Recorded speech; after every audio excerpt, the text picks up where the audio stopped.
अच्छा जी, अजकल एक पागल जिहा बंदा जिन्हें पहले फनकारां दे बारे वीडियो बनाया, उन्हें बहुत गलत कीतियां हैं ਜਿਹੜੀ कि मैंने खुद बहुत गुस्सा चढ़िया। अगर वो स्टार्स के नाम नहीं लेगा तो उसको कौन जानेगा। ਹੁਣ ਉਹਨੇ ਮਾਫੀ ਮੰਗੀ ਹੈ ਤੇ ਉਹਦੀ ਮਾਫੀ 'ਚ ਵੀ ਤਕੱਬਰ ਨਜ਼ਰ ਆ ਰਿਹਾ ਹੈ। बाकी लोगों को खिंच खिंच के वीडियो बना रहे हैं, लोग नहीं भी ना गल कर रहे। खुद को फेमस करने के लिए ਮੂੰਹ ਹੀ ਫਨਕਾਰਾਂ ਵਾਲਾ ਨਹੀਂ ਆ, ਇਹਦਾ ਐਂਕਰਾਂ ਵਾਲਾ ਨਹੀਂ ਗਾ। अस्सलाम वालेकुम ਦੋਸਤੋ, ਮੈਂ ਨਈਮ ਸ਼ੌਕੀ ਤਾਂ ਤੁਸੀਂ ਵੇਖ ਰਹੇ ਹੋ ਫਨਕਾਰੀਆਂ। ਵੀਰੇ ਅੱਜ ਦੀ ਫਨਕਾਰੀ ਇਹ ਵਾ ਕਿ ਚੈਨਲ ਫਨਕਾਰਾਂ ਦਾ ਵਾ, ਨੇੜੇ ਹੋਵੋ ਜ਼ਰਾ। ਇਹ ਹਮੇਸ਼ਾ ਹੀ ਅਸੀਂ ਫਨਕਾਰਾਂ ਦੀ ਅੱਛੀ ਗੱਲ ਜਿਹੜੀ ਵੀ ਗੱਲ ਹੁੰਦੀ ਤੁਹਾਡੇ ਨਾਲ ਜ਼ਰੂਰ ਸ਼ੇਅਰ ਕਰਨੇ ਆ। ਇੱਕ ਬੇਵਕੂਫ ਜਿਹਾ ਬੰਦਾ ਅਕਸੀ ਕਰਕੇ ਉਹਦਾ ਨਾਂ ਹੈ, ਪਰ ਕਿਸ ਨਾਂ ਤੋਂ YouTube ਤੇ ਕੰਮ ਕਰ ਰਿਹਾ ਮੈਂ ਉਹਨੂੰ ਜਾਣਦਾ ਨਹੀਂ, ਸੱਚੀ ਵਿੱਚ ਨਹੀਂ ਜਾਣਦਾ। ਪਹਿਲੇ ਉਹਨੇ ਦਿਲ ਖੋਲ ਕੇ ਬਦਤਮੀਜ਼ੀ ਕੀਤੀ ਸਰਦਾਰ ਕਮਾਲ ਸਾਹਿਬ ਦੇ ਬਾਰੇ ਵੀ, ਤਾਰਕ ਟੈਡੀ ਸਾਹਿਬ ਦੇ ਬਾਰੇ ਵੀ। ਰੱਬ ਸੋਹਣਾ ਤਾਰਕ ਟੈਡੀ ਸਾਹਿਬ ਨੂੰ ਵੀ ਜੰਨਤ 'ਚ ਜਗ੍ਹਾ ਦੇਵੇ ਔਰ ਸਰਦਾਰ ਸਾਹਿਬ ਨੂੰ ਵੀ। ਹੁਣ ਉਹਨੇ ਮੈਂ ਉੱਤੇ ਵੀਡੀਓ ਨਹੀਂ ਬਣਾਇਆ ਇਸ ਲਈ ਕਿ ਪਤਾ ਨਹੀਂ ਕੌਣ ਹੈਗਾ, लेकिन कल ਉਹਦਾ ਇੱਕ ਵੀਡੀਓ ਦੇਖਿਆ ਕਿ ਉਹਨੇ ਮਾਫੀ ਮੰਗੀ। मैं जिन लोगों के सदक़े, जिन लोगों की वजह से ये माजरत करने जा रहा हूँ अपने नामुनासिब अल्फाज पे, और इन्ने तकबराना अंदाज च मंगी है। बेटा है कौन है तू? राइटर है, डायरैक्टर है, आर्ट काउंसिल का कोई अफसर है, तेन फील्ड की नहीं काहदी फिक्र है? या कोई तेरे बच्चे काम कर रहे हैं फील्ड च, तू माफ़ी भी मंगी तो भी ज़रा आज दी नहीं गई। 2-3 फनकारां नूं लैके ते तू सॉरी भी कर रहा और नहीं भी कर रहा। इन्ना घटिया आदमी है बंदा, तेरे नाल की गल करे, तेनू समझ नहीं गई किसी के बारे। चाहे सरदार साहब की फैमिली को तू माफ़ी मंग ली, तारक टैडी साहब की फैमिली को माफ़ी मंगी, बहुत चंगा किया। तो पूरी फील्ड में तू बुरा भला कह के तो 2-3 बंदियां को माफ़ी मंग रहे हैं। और जिस फनकार का तू ना लै रहा साहब नहीं कह रहा, सोहेल अहमद अकल कर कोई। तबीयत तेरी इस तरह जिवें तू फेरी का काम करना या तेरा गंढियां का काम है, तो बदतमीजी तू इन्नी कर रहा, पता नहीं कौन है कौन नहीं। सड़कों से सिर्फ चंद व्यूज़ लैन वास्ते पागल होया है तू, गज नहीं लग रहा मैनू। तू अपने दिमाग का चैकअप करवा, धुप्पे मर ना जाई किसी दिन।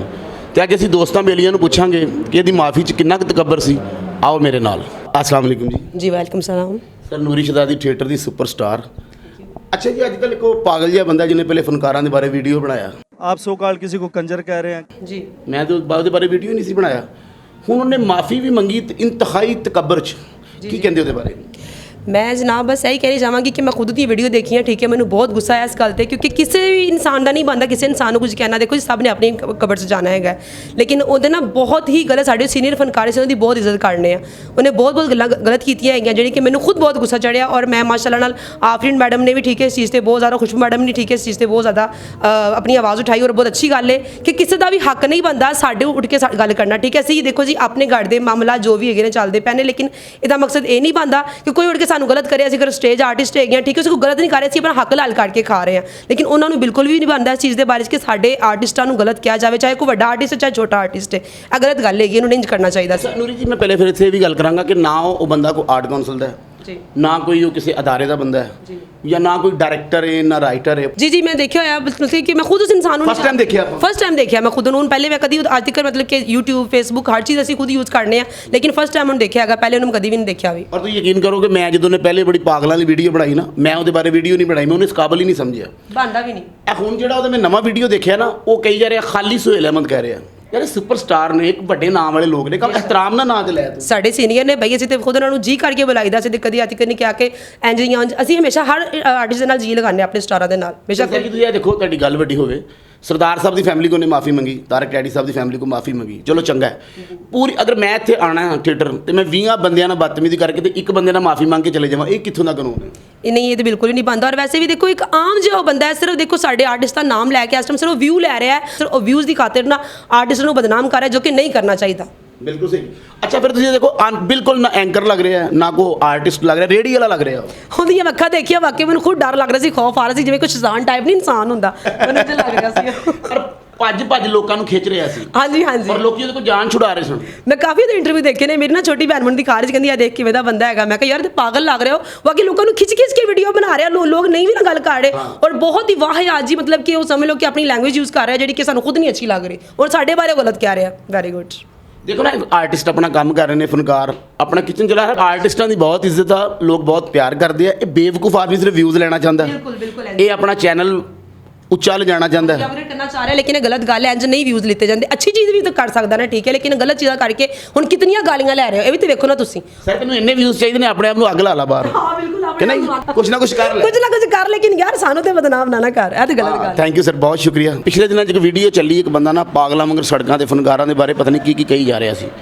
आप सो कॉल किसी को कंजर कह रहे हैं। ਹੁਣ ਉਹਨੇ ਮਾਫੀ ਮੰਗੀ ਹੈ ਤੇ ਉਹਦੀ ਮਾਫੀ 'ਚ ਵੀ ਤਕੱਬਰ ਨਜ਼ਰ ਆ ਰਿਹਾ ਹੈ। ਅੱਛਾ ਭਾਈ ਵਾਹ ਤੁਸੀਂ ਆਏ ਹੋ ਤੇ ਮੈਂ ਇਸ ਬੰਦੇ ਦਾ ਵੇਟ ਕਰ ਰਿਹਾ ਸੀ ਤੇ ਮੇਰੇ ਕੋਲ ਆਵੇ ਸਹੀ ਬੰਦਾ ਇਸ ਬਾਰੇ ਪੁੱਛਣ ਵਾਸਤੇ।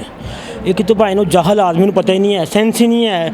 ਪਬਲਿਕ ਉਹਨੂੰ ਕੀ ਕਹਿ ਰਹੀ ਯਾਰ ਇਹ ਗੱਲ ਨਾ ਕਰੋ ਨਾ ਕਰੋ ਨਾ ਕਰੋ, ਤਾਂ ਉਹ ਕਹਿ ਰਹੇ ਨਹੀਂ ਤੁਸੀਂ ਮੇਰੀ ਗੱਲ ਸੁਣੋ। ਉਹਨੂੰ ਸੈਂਸ ਹੀ ਨਹੀਂ ਹੈ ਬੋਲਣ ਦੀ, ਤੇ ਮੈਂ ਅੱਗੇ ਕਿਵੇਂ ਬੋਲੀ ਦਾ, ਕੈਮਰੇ ਅੱਗੇ ਕਿਵੇਂ ਬੋਲੀ ਦਾ, ਪਬਲਿਕ ਨਾਲ ਕਿਵੇਂ ਬੋਲੀ ਦਾ। ਪਬਲਿਕ ਤੇ ਸਾਡੇ ਵਾਸਤੇ ਮੁਹੱਬਤ ਵਾਲੀ ਚੀਜ਼ ਨੇ। ਬਿਲਕੁਲ ਸਹੀ। ਉਹਨਾਂ ਨੂੰ ਝਾੜੀ ਜਾ ਰਹੇ ਨਹੀਂ ਤੁਹਾਨੂੰ ਨਹੀਂ ਪਤਾ, ਤੁਹਾਨੂੰ ਨਹੀਂ ਪਤਾ। ਅੱਛਾ ਸ਼ੌਕੀ ਸਾਹਿਬ, ਮੈਂ ਇਹ ਪੁੱਛਣਾ ਕਿ ਇਹ ਬੰਦਾ ਜੋ ਸੜਕਾਂ ਦੇ ਉੱਤੇ ਕਹਿ ਰਿਹਾ ਕਿ ਡਰਾਮਾ ਸਹੀ ਨਹੀਂ ਹੋ ਰਿਹਾ। ਅੱਛਾ ਜੀ ਭਾਈ ਨਹੀਂ ਤੁਹਾਨੂੰ ਪਤਾ ਹੈ ਇਹ ਦਾਰਾ ਬਾਬੂ ਦੇ ਬੇਟੇ ਸਾਹਿਬ ਨੇ ਵੀ ਗੱਲਾਂ ਕੀਤੀਆਂ ਹੋਈਆਂ ਨੇ। ਦਾਰਾ ਬਾਬੂ ਸਾਹਿਬ ਕੋ ਡਰਾਮਾ ਕਰਨ ਆਇਆ ਸੀ ਪਰੀ ਦੇਰ ਅਰਸਾ ਪਹਿਲੇ ਸਾਡੇ ਤੋਂ ਵੀ ਫੀਲਡ ਤੋਂ ਪਹਿਲੇ ਦਾ। ਅੱਛਾ ਇਹ ਫੀਲਡ 'ਚ ਕੰਮ ਕਰਨ ਵਾਸਤੇ ਆਇਆ ਸੀ। ਤੇ ਦਾਰਾ ਬਾਬੂ ਨੇ ਕਿਹਾ ਤੂੰ ਬੰਦਾ ਸਹੀ ਨਹੀਂ ਹੈ, ਤੈਨੂੰ ਕੰਮ ਹੀ ਨਹੀਂ ਆਉਂਦਾ।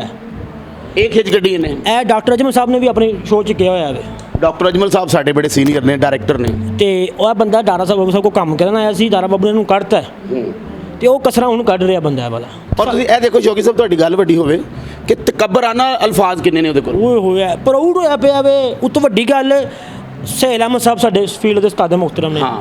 ਸਲੀਮ ਬੇਲਾ ਸਾਹਿਬ ਸਾਡੇ ਉਸਤਾਦ ਮੁਹਤਰਮ ਨੇ। ਹਾਂਜੀ। ਸਾਰਿਆਂ ਨੇ ਸੋਸ਼ਲ ਮੀਡੀਆ ਦਾ ਅੱਗੇ ਨੂੰ ਬੜਾ ਕੁਝ ਕਿਹਾ ਵੇ। ਉਹਨੂੰ ਫੜਦੇ ਕਿਉਂ ਨਹੀਂ ਪਏ ਭਾਈ? ਨਹੀਂ ਮੈਂ ਤੁਹਾਨੂੰ ਸਵਾਲ ਕਰ ਰਿਹਾ ਹਾਂ ਤੇ ਉਹਦੇ ਤੱਕ ਆਇਆ ਕਿਉਂ ਨਹੀਂ, ਪੇਸ਼ ਕਿਉਂ ਨਹੀਂ ਹੋ ਰਿਹਾ? ਪਬਲਿਕ ਅੱਗੇ ਕਿਵੇਂ ਉਹ ਸਾਨੂੰ ਲੈ ਗਿਆ, ਉਹ ਵੀ ਅੱਗੇ ਗੰਦਾ ਹੋਵੇ ਨਾ ਪਬਲਿਕ ਦੇ ਅੱਗੇ ਆ ਕੇ। ਸਰ ਉਹਨੂੰ ਪੇਸ਼ ਹੋਣਾ ਪਏਗਾ। ਸਾਡੇ ਜਿੰਨੇ ਸੀਨੀਅਰ ਫਨਕਾਰ ਨੇ, ਜੂਨੀਅਰ ਫਨਕਾਰਾਂ ਬਾਰੇ ਗੱਲਾਂ ਹੋ ਰਹੀਆਂ ਨੇ, ਉਹ ਫੀਲਡ ਦਾ ਹਿੱਸਾ ਤੇ ਆਏ ਨੇ ਨਾ। ਅੱਜ ਸਾਰੇ ਫਨਕਾਰ ਟੀਵੀ ਤੇ ਬਹਿ ਗਏ ਨੇ ਤੇ ਸਟੇਜ ਨੂੰ ਭੁੱਲਣਾ ਤਾਂ ਨਹੀਂ ਚਾਹੀਦਾ ਨਾ। ਸਹੀ ਗੱਲ ਹੈ। ਇਹਦੀ ਵਜ੍ਹਾ ਸਾਰੇ ਟੀਵੀ ਤੇ ਗਏ ਹੋਏ ਨੇ, ਜਾਂ ਮਸਲਨ ਕੋਈ ਪਹਿਲੇ ਜਨੇ ਟੀਵੀ ਤੇ ਗਏ ਨੇ। ਬਿਲਕੁਲ ਠੀਕ ਕਹਿ ਰਹੇ ਹੋ। ਮੇਰਾ ਸੀਨੀਅਰ ਮੇਰੀ ਗੱਲ ਦਾ ਬੁਰਾ ਨਾ ਮਨਾਵੇ। ਸਾਡੇ ਵੱਡਿਆਂ ਨੂੰ ਚਾਹੀਦਾ ਹੋਵੇ ਤੇ ਇਸ ਫੀਲਡ ਨੂੰ ਕੋਈ ਗੱਲ ਕਰਦਾ ਪਿਆ, ਸਾਨੂੰ ਤਾਂ ਬੜਾ ਪਾਰਾ ਹੈ ਵੀ ਸਾਡਾ ਇਹਨਾਂ ਤਲਕ ਹੋਵੇ, ਸਾਡੀ ਇੰਨੀ ਪਸਲੀ ਹੋਵੇ ਤਾਂ ਅਸੀਂ ਇਹਨੂੰ ਅੱਜ ਹੀ ਫੜ ਲਈ ਜਾ ਕੇ। ਤੁਹਾਡੇ ਕੋਲ ਇੰਨਾ ਸਾਰਾ ਕੁਛ ਹੈ, ਤੁਹਾਡੇ ਕੋਲ ਪੈਸੇ ਵੀ ਆਏ ਨੇ, ਤੁਹਾਡਾ ਤਲਕ ਵੀ ਹੈ ਸੀਨੀਅਰ ਫਨਕਾਰਾਂ ਦਾ। ਉਹਨੂੰ ਚਾਹੀਦਾ ਵੇ ਉਹਨੂੰ ਦੱਸਿਆ ਜਾਵੇ ਤਾਂ ਇਹ ਫਨਕਾਰਾਂ ਦਾ ਇੱਕ ਹੈ। ਬਹੁਤ ਅੱਛੀ ਗੱਲ, ਥੈਂਕ ਯੂ ਸ਼ੌਕ ਸਾਹਿਬ।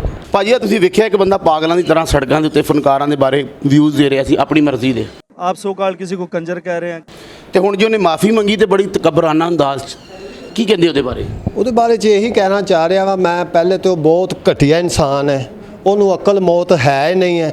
ਕਿਸੇ ਨੂੰ ਵੀ ਗੱਲ ਕਰਨ ਤੋਂ ਪਹਿਲੇ ਬੰਦਾ ਆਪਣੇ ਗਿਰੇਬਾਨ 'ਚ ਵੇਖੇ ਕਿ ਆਪ ਕੀ ਹੈਗਾ। ਸਾਡੇ ਵੱਡੇ ਸੀਨੀਅਰ ਫਨਕਾਰ ਜਿਹੜੇ ਦੁਨੀਆ ਤੋਂ ਚਲੇ ਗਏ ਨੇ, ਅੱਲਾਹ ਪਾਕ ਉਹਨਾਂ ਨੂੰ ਜੰਨਤ ਦੇ ਘਰ ਦੇਵੇ, ਆਮੀਨ। ਤੇ ਲੇਕਿਨ ਮੈਂ ਕਹਿੰਦਾ ਕਿ ਉਹਨਾਂ ਦੇ ਬਾਰੇ 'ਚ ਉਹਨੂੰ ਅੱਛਾ ਕਹਿਣਾ ਚਾਹੀਦਾ ਸੀ। ਜਿੰਨੇ ਵੀ ਸਾਡੇ ਫਨਕਾਰ ਨੇ, ਉਹਨੂੰ ਆਪਣੇ ਆਪ ਅਕਲ ਨਹੀਂ ਹੈਗੀ। ਉਹ ਤੈਨੂੰ ਸ਼ਰਮ ਹਯਾ ਹੈ ਕਿ ਨਹੀਂ ਹੈ? ਤੇਰੀ ਘਰ ਮਾਂ ਭੈਣ ਹੈ ਕਿ ਨਹੀਂ ਹੈ? ਤੈਨੂੰ ਅਕਲ ਮੌਤ ਹੈ ਹੀ ਨਹੀਂ ਹੈ ਕਿ ਜਿਨ੍ਹਾਂ ਨੇ ਸਾਰੀ ਜ਼ਿੰਦਗੀ ਲੋਕਾਂ ਨੂੰ ਹਸਾਇਆ ਹੈ, ਹਾਂ ਖਿਡਾਇਆ ਹੈ। ਠੀਕ ਹੈ, ਆਪਣੇ ਅੰਦਰ ਦੁੱਖ ਲੈ ਕੇ ਤੁਹਾਨੂੰ ਹਸਾਉਂਦੇ ਰਹੇ ਨੇ, ਇਸ ਆਵਾਮ ਨੂੰ ਹਸਾਉਂਦੇ ਰਹੇ ਨੇ। ਤੂੰ ਅੱਜ ਉਹਨਾਂ ਦੇ ਬਾਰੇ 'ਚ ਗੱਲਾਂ ਕਰਨ ਦੇ ਆ, ਤੈਨੂੰ ਜ਼ਰਾ ਪਰ ਇਹਦਾ ਪਤਾ ਵੀ ਨਹੀਂ ਕੌਣ ਹੈਗਾ। ਪਤਾ ਨਹੀਂ ਕੌਣ ਉਹ ਕੱਪੜੇ ਵਾਲਾ ਹੈ ਕਿ ਜੁੱਤੀਆਂ ਦਾ ਕੰਮ ਕਰਦਾ ਹੈ ਜਾਂ ਇਹਦਾ ਕੋਈ ਸਰਦਾਈ ਦਾ ਕੰਮ ਹੈ। ਮੂੰਹ ਹੀ ਫਨਕਾਰਾਂ ਵਾਲਾ ਨਹੀਂ ਆ, ਇਹਦਾ ਐਂਕਰਾਂ ਵਾਲਾ ਨਹੀਂ ਗਾ। ਇਹ ਜਿਹਾ ਬੰਦਾ ਸਿਰਫ ਰੋਡ ਤੇ ਪਾਗਲ ਹੋ ਕੇ ਫਿਰਿਆ ਹੁੰਦਾ ਹੈ। ਇਹ ਉਹ ਲੋਕ ਹੈਗਾ, ਸਹੀ ਗੱਲ ਹੈ। ਇਹ ਉਹ ਪਾਗਲ ਜਿਹਾ ਹੈਗਾ। ਇਹਨੂੰ ਨਾਲ ਦੱਸ ਲੈ ਕਿ ਮੈਂ ਤੁਹਾਨੂੰ ਕੀ ਦੱਸਾਂ ਕਿ ਮੈਨੂੰ ਕਿੰਨਾ ਕਹਦੇ ਤੇ ਗੁੱਸਾ ਹੈ। ਬਹੁਤ ਥੈਂਕ ਯੂ ਸਰ। ਨਹੀਂ ਮਿਹਰਬਾਨੀ। ਸਰ ਪਿਛਲੇ ਦਿਨਾਂ 'ਚ ਇੱਕ ਸਸਤਾ ਜਿਹਾ ਯੂਟਿਊਬਰ ਚੈਨਲ ਉੱਤੇ ਖੜਨ ਵਾਸਤੇ ਕਾਫੀ ਬਦਤਮੀਜ਼ੀ ਕੀਤੀ। हाँ जी हाँ जी। आप सो कॉल किसी को कंजर कह रहे हैं। ਤੇ ਉਹਨੂੰ ਪਾਗਲ ਸਮਝ ਕੇ ਕਿਸੇ ਨੇ ਕੁਝ ਵੀ ਨਹੀਂ ਕਿਹਾ। हाँ ਹੁਣ ਉਹਨੇ ਅਗਰ ਮਾਫੀ ਮੰਗੀ ਹੈ ਤੇ ਉਹ 'ਚ ਵੀ ਬਹੁਤ ਤਕੱਬਰ ਆ। हाँ, अगर उसने तकब्बुर वाली माफ़ी मांगी है ना, तो ऐसी माफ़ी कोई माफ़ी नहीं होती है। ये भी उसने व्यू लेने की खातिर माफ़ी मांगी है कि मैं डिस्कस हो रहा हूँ, सुपर स्टार्स मुझे डिस्कस कर रहे हैं, फ्री में मशहूर होना चाहता है। अगर वो स्टार्स के नाम नहीं लेगा तो उसको कौन जानेगा? सही कह रहे वैसे तो एक वो मामूली सा यूट्यूबर है, उसको कोई नहीं जानता। ਤੁਸੀਂ ਪਹਿਲੇ ਉਹਨੂੰ ਜਾਣਦੇ ਹੋ, ਮੈਂ ਨਹੀਂ ਸੀ ਜਾਣਦਾ। नहीं, मैं नहीं जानती थी। मैंने तो खुद उसकी ये फजूल किस्म की गुफ्तगू जब सुनी है ना, तो मुझे पता चला है कि भाई इस इंसान ने ये गुफ्तगू की सरदार कमाल साहब के बारे में, जो कि हमारे मुल्क का सरमाया थे, हमारे सीनियर थे, हमारे सीनियर थे, सुपर डुपर स्टार थे, सर एक अकेडमी सन, बहुत ही अच्छा इंसान भी थे वो। वाह बेशक। तो इस इंसान ने पता नहीं क्यों ये एक प्रोपेगेंडा बनाया और ये फजूल किस्म की गुफ्तगू की, मन घड़त बातें करके, और जो है ना जस्ट आप खुद को फेमस करने के लिए, बिल्कुल सही सिर्फ खुद को फेमस करने के लिए इस किस्म की टॉक की, उनके बारे में गलत अल्फाज इस्तेमाल किए। ये मैं इस चीज़ के ख़िलाफ़ हूँ कि उन्होंने बहुत ही अच्छा क्या ना, और मैं ਤੁਹਾਨੂੰ ਦੱਸਦਾ ਕਿ ਸਰਦਾਰ ਸਾਹਿਬ ਦੀ ਫੈਮਿਲੀ को भी माफ़ी मंगी, तारक डैडी साहब की फैमिली को भी माफ़ी मंगी, पूरी फील्ड के बारे उन्हें बकवास की पहले, पूरी सारे फनकारा उन्होंने एक रगड़े च ले लिया। ये माफ़ी मांगना ऐसे है कि जैसे नहीं मांगी। ये कोई माफ़ी तो ना हुई ना। तमाम आर्टिस्ट बरादरी की बेइज्जती करके, तमाम आर्टिस्ट बरादरी को बुरा कहकर, और बाद में कह देना कि भाई मैं माफ़ी चाहता हूँ। और वो भी चंद बंदे को, हाँ, चंद आर्टिस्टों से, उनकी फैमिली से उन्होंने माफ़ी मांगी है। उनको चाहिए था कि वो तमाम आर्टिस्ट बरादरी, फनकार बरादरी, जितने भी हमारे सुपर स्टार्स हैं, तमाम जितने भी आर्टिस्ट हैं, उन सब से उन्हें माफ़ी मांगनी चाहिए थी। लेकिन उन्होंने तो एक दो से माफ़ी मांगी है, और वो भी पता नहीं किस दिल से माफ़ी मांगी है। ये कोई माफ़ी नहीं है। व्यूज़ लेने से माफ़ी मांगी। हाँ, जस्ट व्यूज़ लेने के लिए उन्होंने ये भी ड्रामा रचाया है। मुझे नहीं लगता कि वो सच्चे दिल से माफ़ी मांग रहा है। ਭਾਜੀ ਇਹ ਪਿੱਛੇ ਜੇ ਇੱਕ ਵੀਡੀਓ ਬਣਿਆ ਇੱਕ ਜਿਹੜਾ ਫਨਕਾਰਾਂ ਦੇ ਬਾਰੇ ਗੱਲਾਂ ਗੁੱਲਾਂ ਕਰਦਾ, ਉਹਨਾਂ ਨੇ ਮਾफ़ੀ ਮੰਗੀ ਤੇ ਮਾफ़ੀ 'ਚ ਵੀ ਬਹੁਤ ਜ਼ਿਆਦਾ ਤਕੱਬਰ ਆ, ਇਹਦੇ ਬਾਰੇ ਕੀ ਕਹਿੰਦੇ ਹੋ? ਸਭ ਤੋਂ ਪਹਿਲਾਂ ਤੇ ਮੈਂ ਬੜਾ ਸ਼ਰਮਿੰਦਾ ਵਾਂ ਇਸ ਗੱਲ ਤੋਂ ਕਿ ਯਾਰ ਫਨਕਾਰਾਂ ਨੂੰ ਇੱਕ ਬਾਹਰ ਥਰਡ ਕਲਾਸ ਆਦਮੀ ਆ ਕੇ ਬੜੇ ਨਾਜ਼ੇਬਾ ਜਿਹੇ ਅਲਫਾਜ਼ ਇਸਤੇਮਾਲ ਕਰ ਰਿਹਾ। ਸਾਨੂੰ ਫਨਕਾਰਾਂ ਨੂੰ ਵੀ ਚਾਹੀਦਾ ਯਾਰ ਐਡਾ ਬੇਹਿੱਸ ਨਹੀਂ ਹੋਣਾ ਚਾਹੀਦਾ। ਹਾਂ, ਕਿਸੇ ਐਸੇ ਫਨਕਾਰ ਵਾਸਤੇ ਅਗਰ ਕੋਈ ਅਲਫਾਜ਼ ਯੂਜ਼ ਕੀਤੇ ਜਾਂਦੇ ਨਾ, ਅਸੀਂ ਉਹਦੀ ਤਾਈਦ ਕਰਦੇ। ਤੇ ਕਿੱਦਾਂ ਦਾ ਲੱਗਾ ਤੁਹਾਨੂੰ ਸਾਡਾ ਅੱਜ ਦਾ ਫਨਕਾਰੀਆਂ? ਜੇ ਚੰਗਾ ਲੱਗਾ ਇਹਨੂੰ ਲਾਈਕ ਕਰੋ, ਸ਼ੇਅਰ ਕਰੋ ਤੇ ਸਬਸਕ੍ਰਾਈਬ ਕਰੋ, ਤੇ ਸਾਨੂੰ ਥੱਲੇ ਲਿਖ ਕੇ ਦੱਸਿਆ ਕਰੋ ਕਿ ਤੁਹਾਨੂੰ ਸਾਡਾ ਸ਼ੋਅ ਕਿੱਦਾਂ ਦਾ ਲੱਗਦਾ। ਹੱਸਦੇ ਰਹੋ, ਮੁਸਕਰਾਉਂਦੇ ਰਹੋ, ਸਲਾਮਤ ਰਹੋ ਤੇ ਵੇਖਦੇ ਰਹੋ ਫਨਕਾਰੀਆਂ।